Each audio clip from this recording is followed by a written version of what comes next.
Support comes from the Missouri Forest Products Association, providing more than 41,000 jobs in the production of wood pallets, railroad ties, white oak barrels, hardwood floors, and more. Details at choosewood.com. Thank you for listening to this St. Louis on the Air podcast brought to you by Lindenwood University's Hammond Institute for Free Enterprise. Examining market approaches to help solve economic and social issues, hammond.institute. Welcome to St. Louis on the Air. I'm Don Marsh. Today we have a story that has touched many hearts. 11-year-old Arianna Dougan died of cancer in 2017. During her illness, she became something of a celebrity through dance and song. Her short life was inspiring in many ways and involved a therapy now in place to help other cancer patients. It's called dance therapy. Arianna, or Ari, was a dance enthusiast, and this therapy helped her through painful treatments. It inspired her mother to found Spread Ari's Light Foundation to promote dance therapy for St. Louis area children who are fighting cancer. Joining me in studio to talk about Ari and dance therapy are Ari's mother, Lori Zucker, executive director and founder of Spread Ari's Lights Foundation. It was established to promote dance therapy, as we said. Katie Bone is a dance therapist and licensed counselor, and Emily Edwards is the assistant director at the St. Louis Academy of Dance. Thank you all so much for being with us. Great to have you. Lori, let me begin with you. Can you tell us Ari's story? Arianna was diagnosed with cancer when she was 3 years old. It's called neuroblastoma. It's a cancer of the nerve cell. And when she was diagnosed, she was stage 4. And we started treatment here in St. Louis at St. Louis Children's Hospital. And she went through 18 months of treatment, and we thought we were done. And then she relapsed, and she continued to relapse and continued to fight for the next 9 years. And then we traveled to different hospitals all over New York and Philadelphia, Texas. We were treated also at Cardinal Glennon Hospital here in St. Louis as well. And then in November 2017, she had recently relapsed and started chemo again, and then she passed away at Cardinal Glennon. She achieved some celebrity during the last years of her life. Tell us about that. Arianna had a way with people. She definitely made a lot of celebrity connections, but if you asked her, she would say that they made the celebrity connection with her. She was treated like royalty with the St. Louis Cardinals and the St. Louis Blues, and as well as she performed at Carnegie Hall in New York and met some lovely, wonderful people along the way. The St. Louis Blues, she met Vladimir Tarasenko at an event.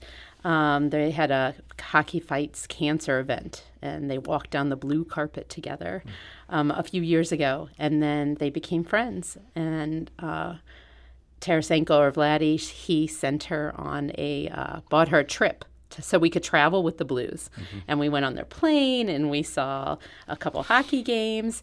And if she wasn't a hockey fan maybe before that, she definitely was after that.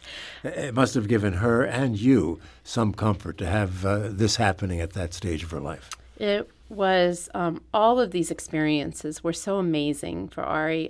We talk about now that she's gone, how much life she got to live in the 11 years that she was here. Yes, a very touching story, needless to say. There's nothing, can be nothing worse than a parent losing a child. It's not good. Emily Edwards, let me turn to you. What was your organization's association with Arianna? We were introduced to Ari when she was 3 years old and beginning her cancer treatment. It was August of 2009. A family at our dance studio, St. Louis Academy of Dance, is Ari's neighbor. And she said, we know this little girl. She's 3. She's so fancy. All she wants to do is dance. But at that point in time, she was in the throes of her treatment and couldn't be around other kids because her immune system was so compromised. So myself, along with my co-director, Casey Voskule, we met Lori, we met Ari, we fell in love immediately. We took dance and movement to her, not really even knowing what dance therapy was. So we would go to Children's Hospital almost every Wednesday.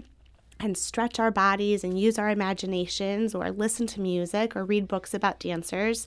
And we got to see what a huge impact this had on her recovery. Lori would text us every week, Ari woke up today and she wants to know if it's Wednesday. Does she get to dance today? And so we knew how powerful it was. Around this same time, we learned about dance therapy and found that there was no dance therapy happening in the hospitals in St. Louis. So Casey and I got to work, and we started what was then called the Pizzazz Gala, with the intention of raising funds for our dancers, the Pizzazz performers, and creating an account to fund dance therapy at local St. Louis hospitals.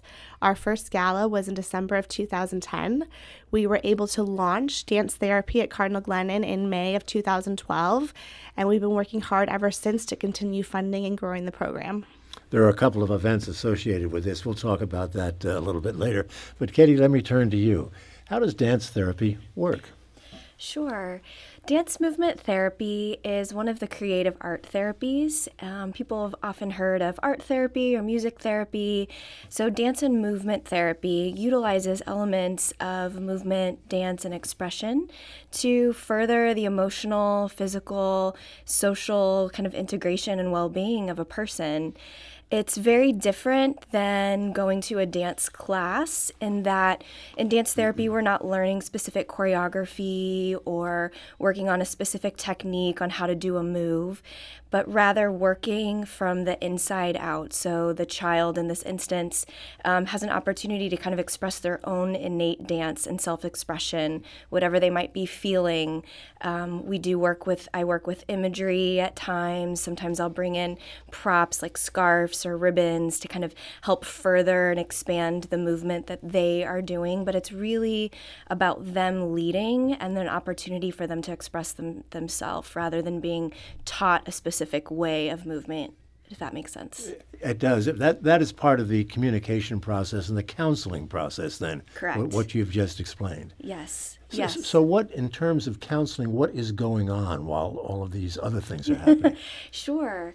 Well, dance movement therapy is part of kind of the mental health community in terms of it's a creative art therapy. And part of that is allowing people the opportunity to maybe express what they would express in a counseling session through their words, through movement. So it's very similar, it's just the modality is different. It's about the process of experiencing and feeling, but communicating that through movement or through dance. And there are moments where we would verbally discuss what happened or name the feeling in a way that you might in a traditional counseling session. But it's really the same process, just a different modality of the communication form. And Lori, I would think that this would also serve as kind of a distraction, taking one's mind off of the dilemma, if you will. Absolutely. Arianna would say that when Katie came in, that it would take her, it was her words, that takes her to a different place, to allows her to escape from the hospital room and allows her to escape from what she's feeling and what's going on around her into a whole different place. So not only was it therapy to change the way you're feeling or your mood, it also then was something to do. And also the relationship with Katie, that was another person that could come in the room and build a relationship. Was it a distraction from pain in any sense of the word? Her treatments were painful, were they not? She was always having aches and pains is what she would say. She didn't like to focus on them, but it definitely was a distraction. If she was feeling lousy when she was waiting in bed and then Katie would come, Katie would have her possibly up and moving and walking and doing without her even being consciously aware of the fact she just went from hurting to completely not even knowing the hurt was there anymore. Katie, how do you know if you're overdoing it? Well, it is a delicate process, obviously, and I really encourage patients to listen to their own bodies and give me that feedback. So I'm constantly checking in with them, and I'm observing, I'm watching what's happening, and using some common sense in that way. And oftentimes, if parents are in the room, Lori will be in the room. She can kind of help let me know what Ari's day's been like, what her energy level's been like, just so I know that going in. And just to add to what Lori was saying a moment ago, it is a distraction, and it's a pleasant distraction. And I think that therapeutically takes us to a place where now these children have a positive resource of being in their bodies, a positive resource of being in the hospital that can take away some of the fear and the overwhelm, and also a really beautiful relationship with their body through movement and this resource that counters the experience that they're having. So it takes it from being not just a distraction, but this really beautiful resource that counters the experience of their illness. Emily, I think I've read it that as Katie just indicated, what this is doing is giving these youngsters or these people who are involved in the dance therapy a greater appreciation for the bodies that have betrayed them. Does that sound right?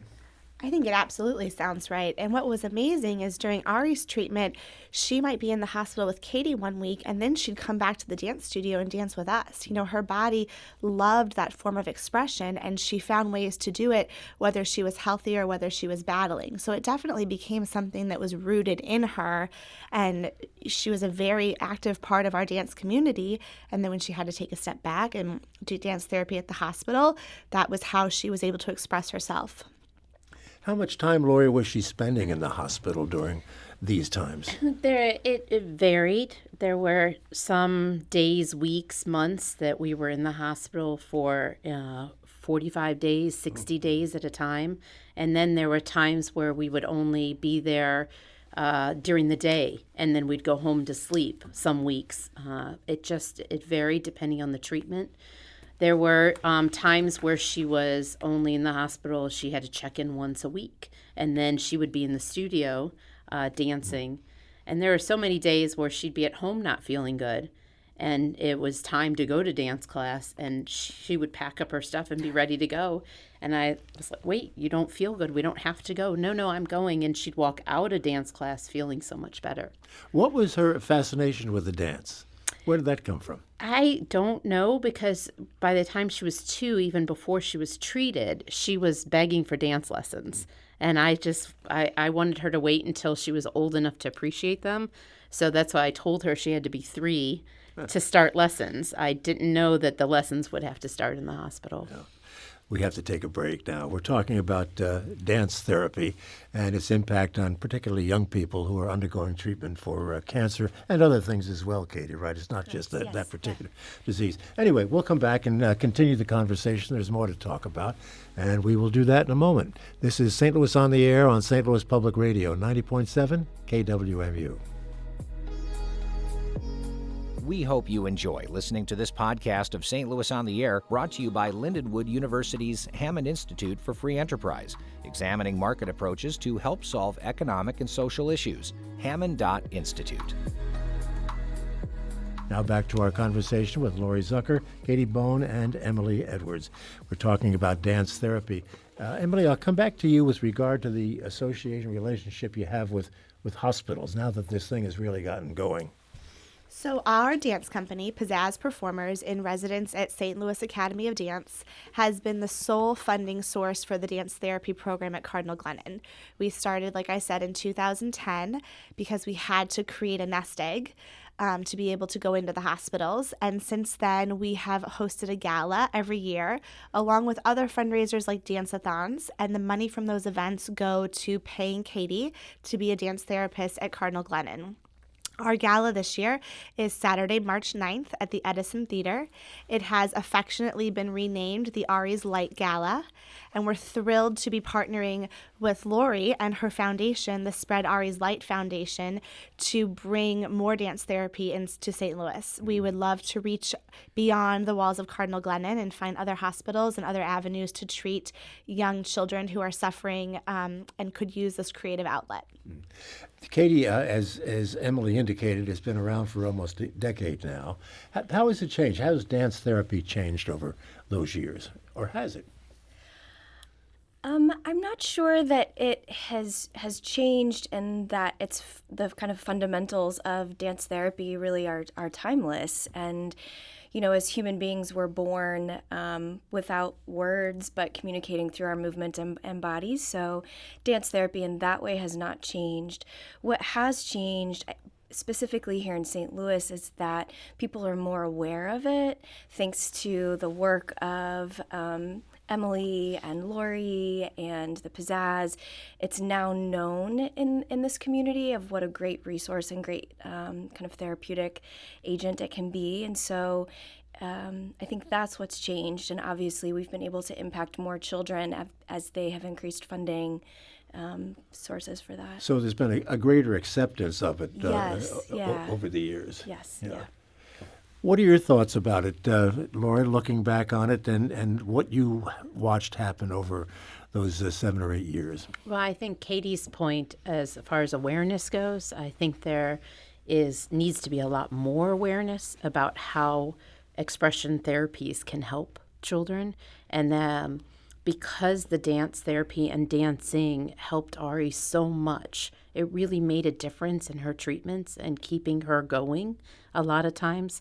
That was so important to me to make sure that we get exposure to more children and we get into the hospitals and we're able to have more kids experience dance therapy and have it affect them. How are the medical people responding to all of this going on during those years? I think that, again, awareness and to even that they know that it's happening. We have the doctors at Cardinal Glennon have seen the results that Katie is able to do, and they want to be able to prescribe dance therapy and use it more. And so we have to have it more available.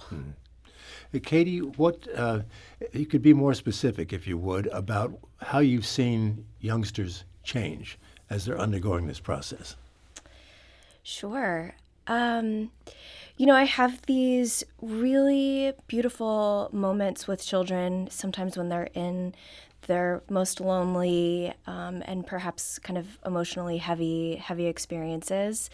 Obviously working with Ari and getting to see just the joy that it would bring to her, even if she was having a really horrible day and didn't feel like she could do very much. I could see that her mood, and she would light up. And I think that it really impacts the children's ability to kind of weather the storm of their illness and kind of helps with their resiliency. And I saw that with Ari. And I've seen that with the other children that I've worked with as well. I might come in to their room and they seem really down, maybe just kind of lying there by themselves, and we start moving and I'm connecting with them and we're having this really beautiful experience. And then, the next week when I come into the hospital, they see me walking in the hallway, they light up and dance and want me to come into their room. And it instantly, changes something. And I think it gives, like I said, something for them to look forward to, and something to kind of change the experience maybe that they're having. And that, I think, increases resiliency and resolve in children. Emily, what have you seen? Oh, I mean, watching Ari and how she blossomed as a dancer, and I could see when she would walk through the door that her persona would change. Casey and I, we would see how hard Ari would fight. We would go and visit her when she was at her weakest and going through some horrendous treatment options. And then she would walk through the door and she would wear her fanciest leotards and she would wear her fanciest headbands or hats. And sometimes she would even come to class and wear a mask because she couldn't be around other children that carry so many germs, but she so wanted to be there that she would put a mask on so she could still participate.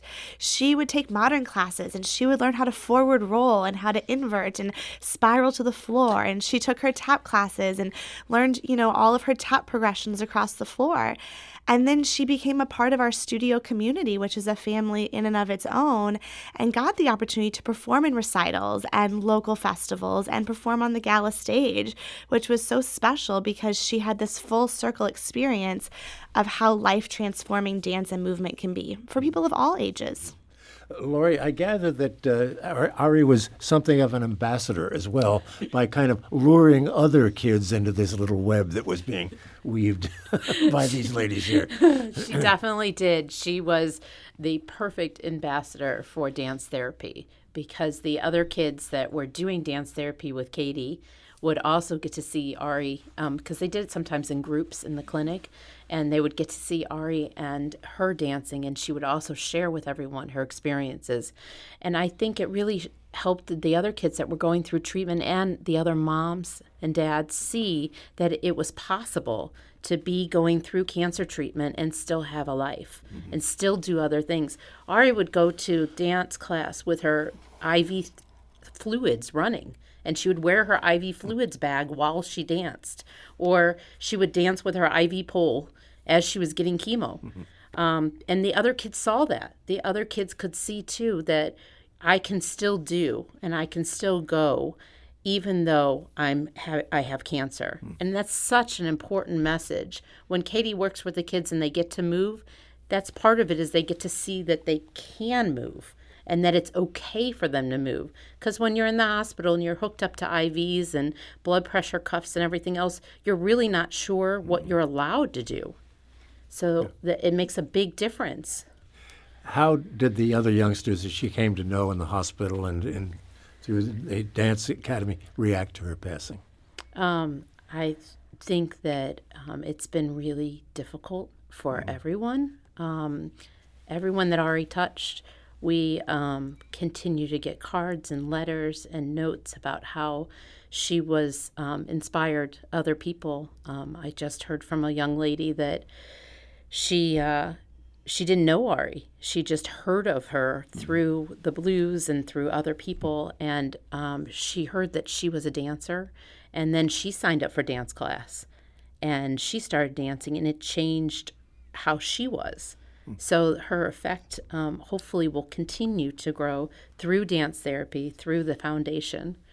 Yeah, that would be amazing. Katie, what are the range of ages of the people who participate in these programs?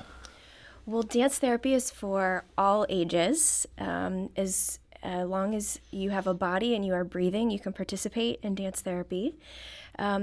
Particularly at the program in the hospital, it is primarily children, but I don't limit ages. I've worked with little, babies that are still in the cribs, and we put on music and just do little developmental connection movement, and that's actually really beneficial for them, all the way up to teenagers and young adults. Yeah.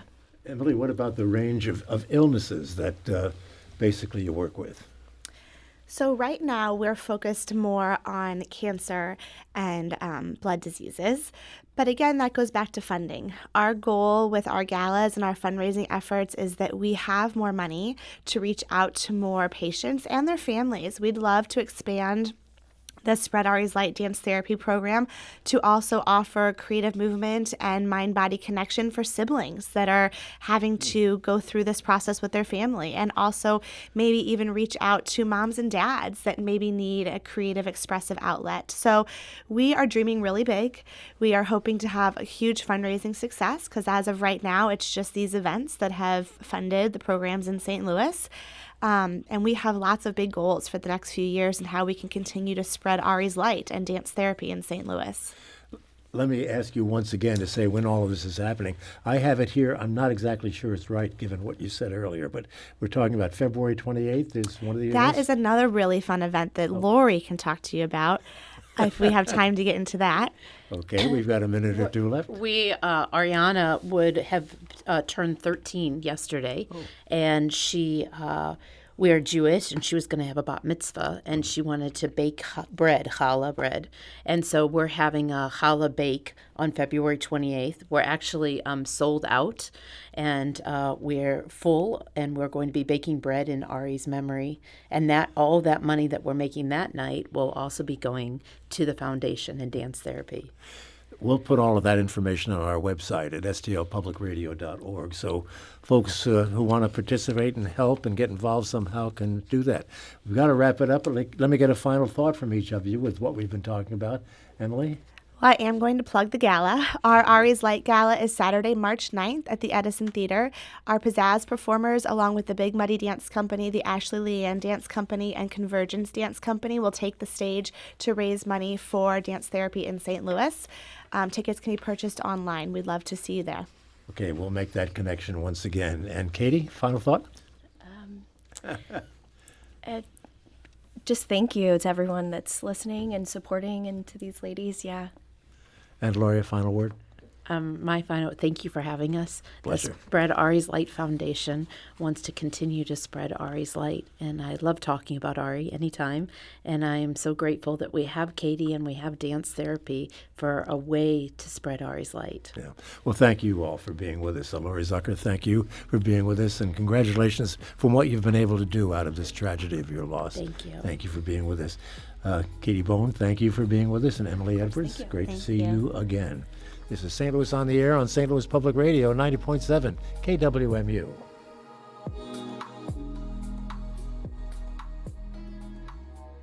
Support comes from the Missouri Forest Products Association, providing more than 41,000 jobs in the production of wood pallets, railroad ties, white oak barrels, hardwood floors, and more. Details at choosewood.com.